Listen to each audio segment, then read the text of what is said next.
Well, first I would sit down and meet with the homeowner, and we would just talk about their home and what some of the issues are with the home, and kind of determine why they're actually having an energy audit.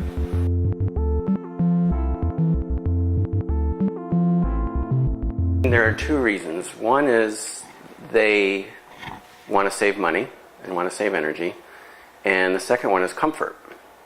So they usually, a lot of times people have comfort issues with their home. Drafty areas, hot and cold rooms, and so that's what I'm looking for.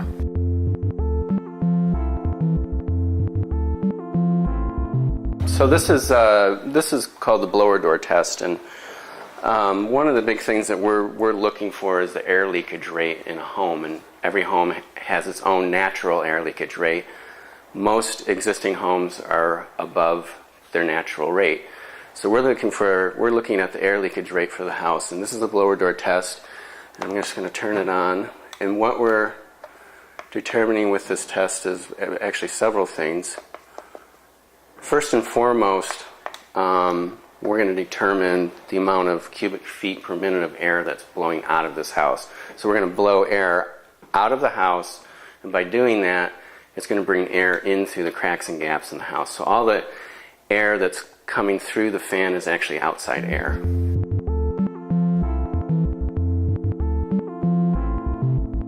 First and foremost is determining the air leakage rate, because that, in combination with the measurements I take on the house, determining the volume of air in the home, I can tell you that your house is 2 times leakier than it should be.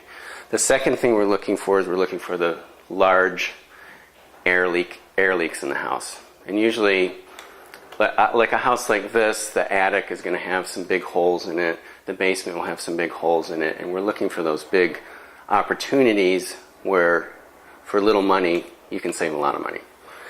And the third thing we do is we use an infrared camera where we can go around and take thermographic images of these air leakage spots, and a lot of times it helps us look into a wall to determine that, wow, there's something going on there, let's investigate further.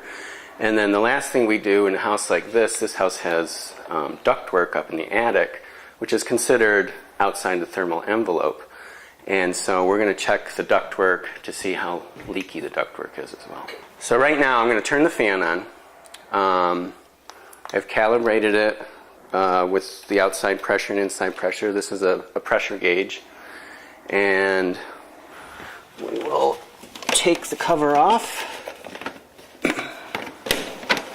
and turn the fan on. And there's several things we do before we actually turn this fan on.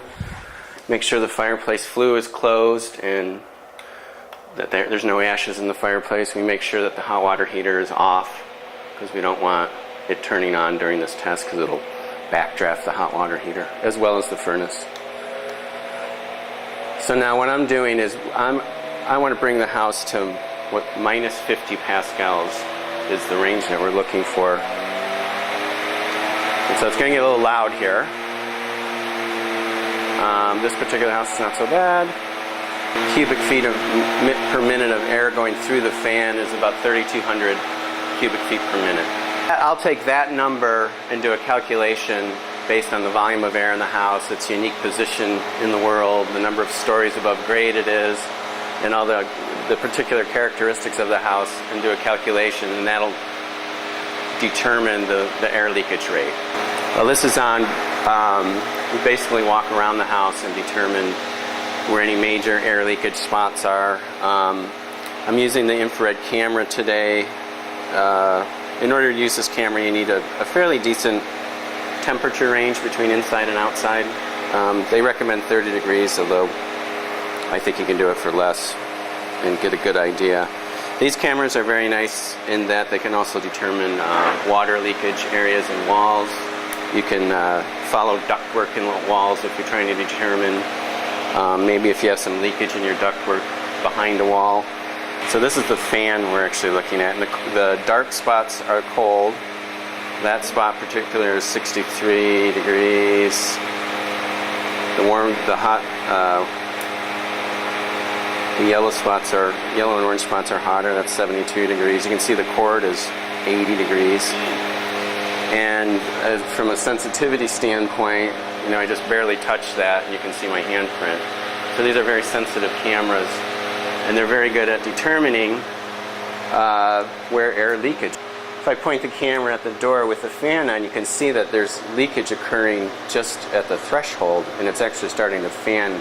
The air is fanning out across the floor.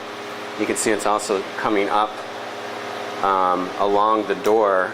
So there's some opportunity there to seal up the base of the door. So the other thing we're doing is looking at ductwork and to see what the leakage rate is on the ductwork itself. So we use what's called a pressure pan. This is telling me how leaky the ductwork is. This particular ductwork is not leaky. This goes straight up to the attic. Using the back of your hand is a very effective way to look for leakage areas. I can feel air coming through here just with the back of my hand. And as a matter of fact, I can see down into the basement. I can see down in the basement right here. So and there's a lot of air coming through here. So these are areas that can be sealed up. And so that's what we're looking at with the blower door test.